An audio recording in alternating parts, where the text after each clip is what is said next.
Salut à tous et bienvenue sur cette nouvelle vidéo. Aujourd'hui, on va parler d'un sujet absolument crucial pour tous ceux qui vivent avec le diabète ou qui ont des proches diabétiques. Je vais vous expliquer quels sont les bilans sanguins incontournables que vous ne devez jamais oublier de faire quand on a du diabète. Vous savez, le diabète, c'est bien plus qu'une simple question de glycémie. C'est une maladie qui peut affecter pratiquement tous les organes de votre corps si elle n'est pas bien surveillée. Et c'est exactement pour ça qu'il faut être vigilant et faire régulièrement certains examens sanguins spécifiques. Alors restez bien jusqu'à la fin de cette vidéo parce que je vais vous donner toutes les clés pour comprendre pourquoi ces analyses sont si importantes, à quelle fréquence les faire, et surtout comment interpréter les résultats. Et croyez-moi, après avoir regardé cette vidéo, vous allez devenir de vrais experts de votre propre suivi médical. N'oubliez pas de vous abonner à la chaîne et d'activer la cloche de notification pour ne rien rater de nos prochaines vidéos santé. Allez, c'est parti. 1. L'hémoglobine glyquée. Commençons par l'analyse la plus importante de toutes, l'hémoglobine glyquée, qu'on appelle aussi HbA1c. Si vous êtes diabétique, vous avez forcément déjà entendu parler de ce fameux pourcentage qui obsède votre médecin à chaque consultation. Mais qu'est-ce que c'est exactement ? L'hémoglobine glyquée, c'est en quelque sorte la mémoire de votre glycémie sur les 2 à 3 derniers mois. Imaginez que vos globules rouges sont comme des éponges. Quand il y a beaucoup de sucre dans votre sang, ces éponges s'imprègnent de ce sucre et le gardent pendant toute leur durée de vie, qui est d'environ 120 jours.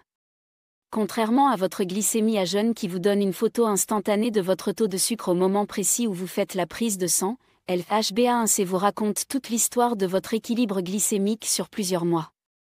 C'est pourquoi cet examen est si précieux. Les objectifs varient selon votre profil. Pour la plupart des diabétiques de type 2, l'objectif c'est d'avoir une HbA1c inférieure à 7%. Mais attention, chez les personnes âgées ou qui ont des complications, on peut accepter jusqu'à 8%. A l'inverse, chez les jeunes diabétiques sans complications, on vise plutôt 6,5%. Pour les diabétiques de type 1, c'est un peu différent. L'objectif recommandé c'est aussi moins de 7%, mais c'est souvent plus difficile à atteindre à cause des variations glycémiques plus importantes. Vous devez faire doser votre HbA1c tous les 3 mois si votre diabète n'est pas équilibré, et tous les 6 mois si tout va bien. C'est vraiment l'examen de référence, celui qui va guider tous les ajustements de votre traitement. 2. La glycémie à jeun. Passons maintenant à un classique, la glycémie à jeun. C'est probablement l'analyse que vous connaissez le mieux parce que c'est souvent la première qu'on fait quand on suspecte un diabète. La glycémie à jeun, comme son nom l'indique, c'est le taux de sucre dans votre sang après au moins 8 heures de jeûne. Idéalement, il faut être à jeûne depuis 12 heures pour avoir un résultat vraiment fiable. Ça veut dire pas de nourriture, pas de boisson sucrée, juste de l'eau. Chez une personne normale, la glycémie à jeûne doit être inférieure à 1 g par litre, soit 5,6 mmol par litre si vous préférez les unités internationales. Entre 1 et 1,26 g par litre, on parle de prédiabète ou d'intolérance au glucose. Et au-delà de 1,26 g par litre, confirmé par 2 dosages différents, on pose le diagnostic de diabète. Mais attention, si vous êtes déjà diabétique et sous traitement, les objectifs sont différents. On vise généralement une glycémie à jeûne entre 0,80 et 1,20 g par litre. Certains médecins sont un peu plus souples et acceptent jusqu'à 1,30, surtout chez les personnes âgées. La glycémie à jeûne doit être contrôlée régulièrement. Si votre diabète est équilibré, tous les 3 à 6 mois c'est suffisant. Mais si vous changez de traitement ou si votre diabète se déséquilibre, il faudra la contrôler plus souvent. Ce qui est important à comprendre, c'est que la glycémie à jeûne reflète principalement la production de glucose par votre foie pendant la nuit. Si elle est élevée, ça peut vouloir dire que votre foie produit trop de sucre ou que votre traitement de fond n'est pas assez efficace. 3. Le bilan lipidique. Maintenant, parlons d'un aspect que beaucoup de diabétiques négligent, le bilan lipidique. Pourtant, c'est absolument crucial parce que le diabète multiplie par 2 à 4 le risque de maladies cardiovasculaires. Le bilan lipidique, ça comprend plusieurs éléments. D'abord, le cholestérol total. Ensuite, le HDL cholestérol, qu'on appelle le bon cholestérol. Puis le LDL cholestérol, le mauvais cholestérol. Et enfin, les triglycérides. Chez les diabétiques, les objectifs sont plus stricts que chez les autres personnes. Pour le LDL cholestérol, on vise généralement moins de 1 g par litre, et même moins de 0,70 g par litre si vous avez déjà eu des complications cardiovasculaires ou si vous avez d'autres facteurs de risque. Le HDL cholestérol, lui, doit être le plus élevé possible. On considère qu'il faut au moins 0,40 g par litre chez les hommes et 0,50 g par litre chez les femmes. Plus c'est élevé, mieux c'est pour vos artères. Les triglycérides doivent rester en dessous de 1,50 g par litre, et idéalement en dessous de 1 g par litre. Quand les triglycérides sont élevés chez un diabétique, c'est souvent le signe que le diabète n'est pas bien équilibré. Pourquoi ce bilan est-il si important ? Parce que le diabète abîme vos artères de plusieurs façons. D'abord, l'excès de sucre dans le sang rend vos artères plus rigides. Ensuite, le diabète modifie votre profil lipidique en augmentant les triglycérides et en diminuant le bon cholestérol. Enfin, il favorise l'inflammation et l'oxydation du mauvais cholestérol, ce qui accélère la formation de plaques d'athérome. Ce bilan doit être fait au moins une fois par an, et même tous les 6 mois si vos résultats ne sont pas dans les objectifs ou si vous venez de commencer un traitement pour le cholestérol. 4. La fonction rénale. Passons maintenant à un sujet qui inquiète beaucoup de diabétiques, la surveillance de la fonction rénale. Et ils ont raison de s'inquiéter parce que la néphropathie diabétique, c'est-à-dire l'atteinte des reins par le diabète, c'est une complication redoutable qui peut mener à la dialyse. Pour surveiller vos reins, il y a plusieurs examens importants. D'abord, la créatininémie, c'est-à-dire le taux de créatinine dans le sang. La créatinine, c'est un déchet produit par vos muscles que vos reins doivent normalement éliminer. Si elle augmente dans le sang, ça veut dire que vos reins fonctionnent moins bien. Mais la créatininémie seule ne suffit pas. Ce qui compte vraiment, c'est le débit de filtration glomérulaire, qu'on appelle le DFG. C'est un calcul qui tient compte de votre créatininémie, mais aussi de votre âge, de votre sexe et de votre poids. Un DFG normal, c'est plus de 90 ml par minute par 1,73 m² de surface corporelle. Quand le DFG descend en dessous de 60, on commence à parler d'insuffisance rénale chronique. Et en dessous de 15, il faut envisager la dialyse ou la greffe de rein. Mais il y a un autre examen encore plus sensible pour détecter précocement l'atteinte rénale chez les diabétiques, c'est la microalbuminurie. L'albumine, c'est une protéine qui normalement ne passe pas dans les urines. Quand on en retrouve même en très petite quantité, c'est le signe que les filtres de vos reins commencent à être abîmés. On parle de microalbuminurie quand il y a entre 30 et 300 mg d'albumine par gramme de créatinine urinaire. Au-delà de 300, on parle de macroalbuminurie ou de protéinurie, et là c'est plus grave. Ce qui est formidable avec la microalbuminurie, c'est que c'est réversible si on la détecte tôt et qu'on équilibre bien le diabète et la tension artérielle. C'est pourquoi il faut la rechercher au moins une fois par an chez tous les diabétiques. D'ailleurs, parlons rapidement de la tension artérielle. Chez les diabétiques, l'objectif c'est d'avoir une tension inférieure à 140/90e, et même 130/80e si vous avez une atteinte rénale. L'hypertension et le diabète, c'est un cocktail explosif pour vos reins et vos artères. 5. Les examens complémentaires essentiels. Maintenant que nous avons vu les 4 piliers de la surveillance biologique du diabète, parlons de quelques examens complémentaires qui sont aussi très importants.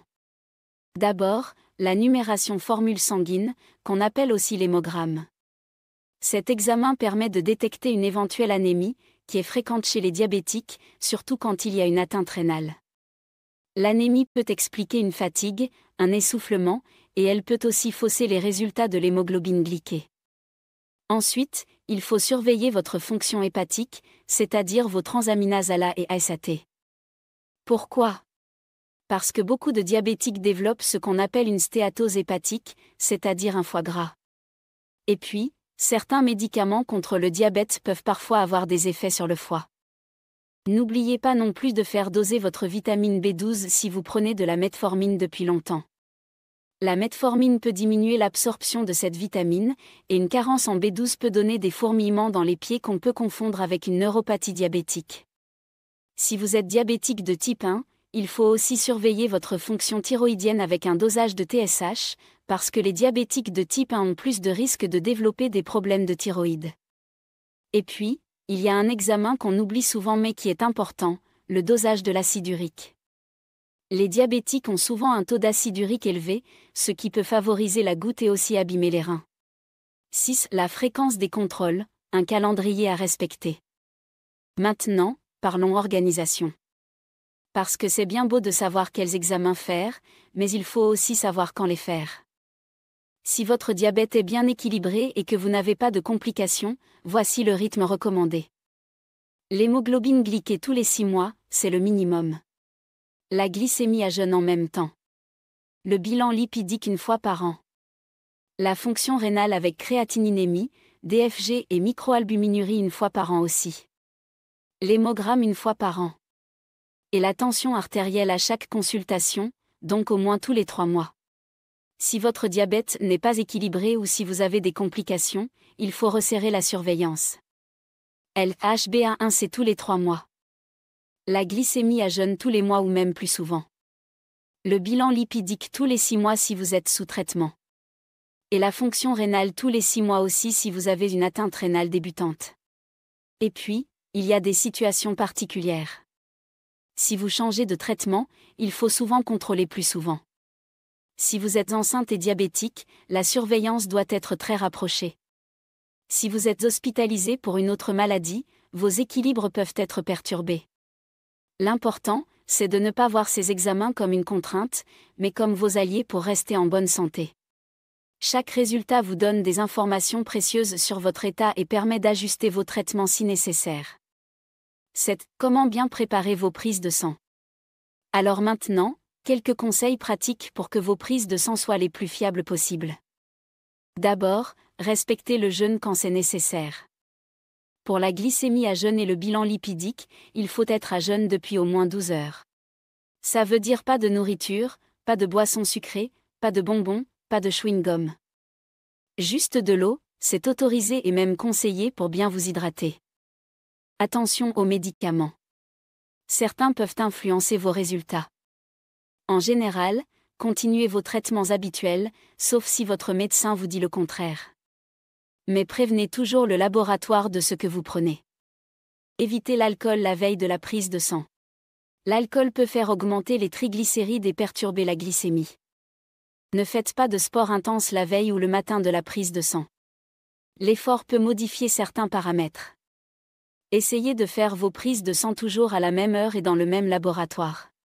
Ça permet de mieux comparer vos résultats dans le temps. Et surtout, n'oubliez pas d'apporter votre ordonnance et votre carte vitale. Ça paraît évident, mais on l'oublie parfois. 8. Interprétez vos résultats. Quand vous récupérez vos résultats, ne paniquez pas si certaines valeurs sont un peu en dehors des normes. Les laboratoires indiquent toujours les valeurs de référence, mais rappelons-vous que chez les diabétiques, les objectifs peuvent être différents. Si votre HbA1c est à 7,2% au lieu de 7%, ce n'est pas dramatique. Discutez-en avec votre médecin, mais ça ne veut pas dire que votre traitement ne marche pas du tout. De même, si votre cholestérol est légèrement au-dessus de l'objectif, ce n'est pas une urgence. L'important, c'est la tendance sur plusieurs mois. Par contre, certains résultats doivent vous alerter. Une créatininémie qui augmente rapidement, une HbA1c qui monte régulièrement malgré le traitement, une microalbuminurie qui apparaît ou qui s'aggrave, ça mérite une consultation rapide. Gardez toujours vos anciens résultats.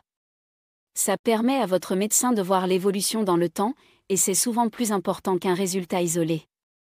Et n'hésitez pas à poser des questions à votre médecin ou à votre pharmacien si vous ne comprenez pas certains résultats. C'est normal de vouloir comprendre ce qui concerne votre santé. Voilà, on arrive à la fin de cette vidéo, et j'espère que vous avez maintenant une vision claire de tous les bilans sanguins indispensables quand on vit avec le diabète. Rappelez-vous les 4 piliers, l'hémoglobine glyquée pour surveiller votre équilibre glycémique sur le long terme, la glycémie à jeûne pour le contrôle de base, le bilan lipidique pour protéger votre cœur et vos artères, et la fonction rénale pour préserver vos reins. N'oubliez pas les examens complémentaires comme l'hémogramme, les transaminases, et la recherche de microalbuminurie. Tous ces examens forment un ensemble cohérent qui permet de surveiller votre diabète dans sa globalité. Le plus important, c'est la régularité. Mieux vaut faire ces analyses régulièrement même si tout va bien, plutôt que d'attendre d'avoir des symptômes.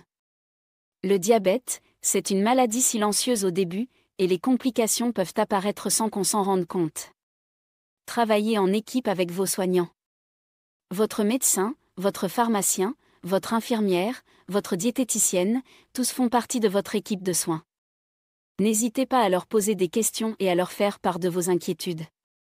Et surtout, restez acteur de votre santé. Ces analyses, c'est votre tableau de bord. Apprenez à les lire, à les comprendre, à voir les tendances. Plus vous serez impliqué dans votre suivi, mieux vous pourrez gérer votre diabète. Si cette vidéo vous a plu, n'hésitez pas à la aimer et à la partager avec vos proches qui pourraient être concernés. Abonnez-vous à la chaîne pour ne rien rater de nos prochaines vidéos santé. Et dites-moi en commentaire quel sujet vous aimeriez qu'on traite dans les prochaines vidéos.